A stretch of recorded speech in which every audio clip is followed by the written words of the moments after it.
नमस्कार दोस्तों, स्वागत है आप सभी का एस्ट्रोलॉजी बाय लक्ष्मी चैनल में। अगर आप चैनल पर पहली बार आए हैं तो चैनल को सब्सक्राइब करना ना भूलें और अगर आपको वीडियो पसंद आती है तो वीडियो को लाइक करें और अपने कमेंट ज़रूर दें। आज हम सुनने जा रहे हैं पौष पुत्रदा एकादशी व्रत कथा।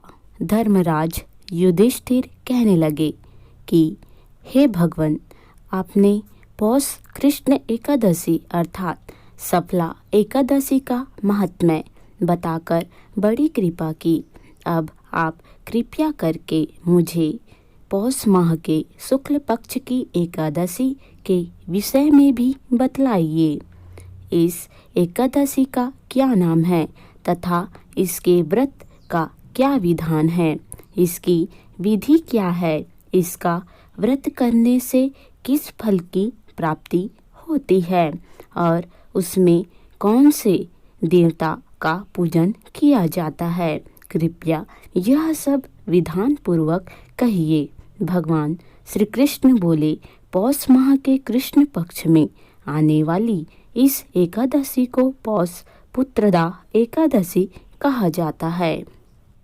इसमें भी नारायण भगवान की पूजा की जाती है। विधि पूर्वक इस व्रत को करना चाहिए। इस चर और अचर संसार में पुत्रदा एकादशी के व्रत के समान दूसरा कोई व्रत नहीं है। इसके पुण्य से मनुष्य तपस्वी, विद्वान और लक्ष्मीवान होता है। इसकी मैं एक कथा कहता हूँ, सो तुम ध्यानपूर्वक सुनो। भद्रावती नामक नगरी में सुकेतुमान नाम का एक राजा राज्य करता था। उसका कोई पुत्र नहीं था। उसकी स्त्री का नाम सैव्या था। वह निपुत्री होने के कारण सदैव चिंतित रहा करती थी।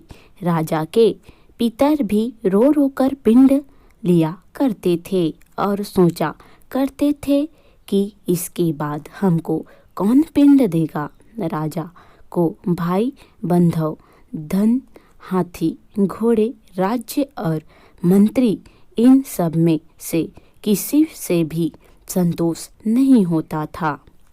वह सदैव यही विचार करता था कि मेरे मरने के बाद मुझको कौन पिंडदान करेगा। बिना पुत्र के पितरों और देवताओं का ऋण मैं कैसे चुका सकूंगा।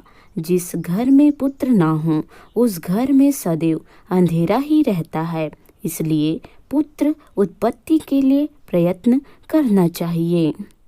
जिस मनुष्य ने पुत्र का सुख देखा है वह धन्य है। उसको इस लोक में यश और परलोक में शांति मिलती है, अर्थात उनके दोनों लोक सुधर जाते हैं। पूर्व जन्म के कर्म से ही इस जन्म में पुत्र, धन आदि प्राप्त होते हैं। राजा इसी प्रकार रात दिन चिंता में लगा रहता था। एक समय तो राजा ने अपने शरीर को त्याग देने का निश्चय किया, परंतु आत्मघात को महापाप समझकर उसने ऐसा नहीं किया।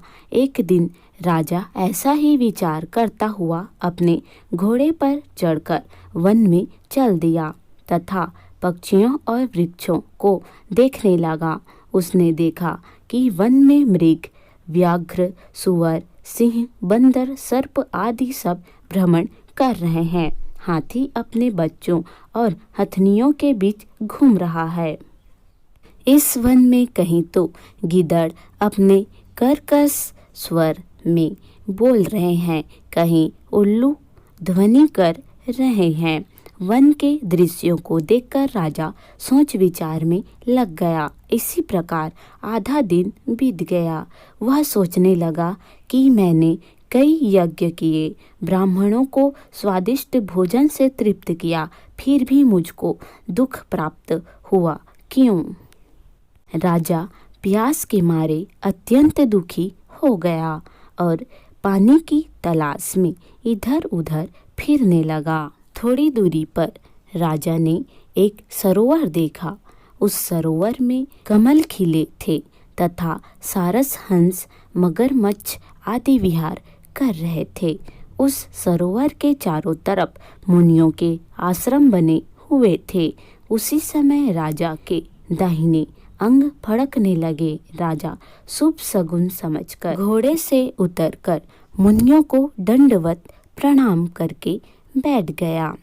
राजा को देखकर मुनियों ने कहा, हे राजन, हम तुमसे अत्यंत प्रसन्न हैं। तुम्हारी इच्छा है सो कहो। राजा ने पूछा, महाराज, आप कौन हैं और किस लिए यहाँ आए हैं? कृपया करके बतलाइए। मुनि कहने लगे कि हे राजन, आज संतान देने वाली पुत्रदा एकादशी है। हम लोग विश्वदेव हैं और इस सरोवर में स्नान करने के लिए आए हैं। यह सुनकर राजा कहने लगा कि महाराज, मेरे भी कोई संतान नहीं है। यदि आप मुझ पर प्रसन्न हैं तो एक पुत्र का वरदान दीजिए। मुनि बोले, हे राजन, आज पुत्रदा एकादशी है। आप अवश्य ही इसका व्रत करें। भगवान की कृपा से अवश्य ही आपके घर में पुत्र होगा।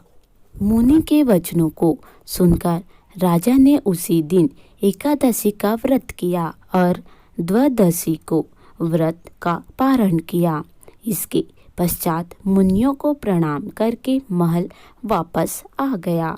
कुछ समय बीतने के बाद रानी ने गर्भ धारण किया और 9 महीने के पश्चात उनको एक पुत्र हुआ। वह राजकुमार अत्यंत शूरवीर, यशस्वी और प्रजापालक हुआ।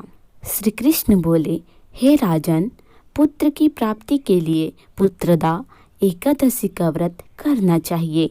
जो मनुष्य इस महात्म्य को पढ़ता या सुनता है उसे अंत में स्वर्ग की प्राप्ति होती है। दोस्तों, मेरे द्वारा सुनाई गई कथा कैसी लगी कृपया कमेंट करके जरूर बताएं और इसे ज़्यादा से ज़्यादा शेयर अवश्य करें। भगवान विष्णु आप सभी की मनोकामना पूर्ण करे। धन्यवाद।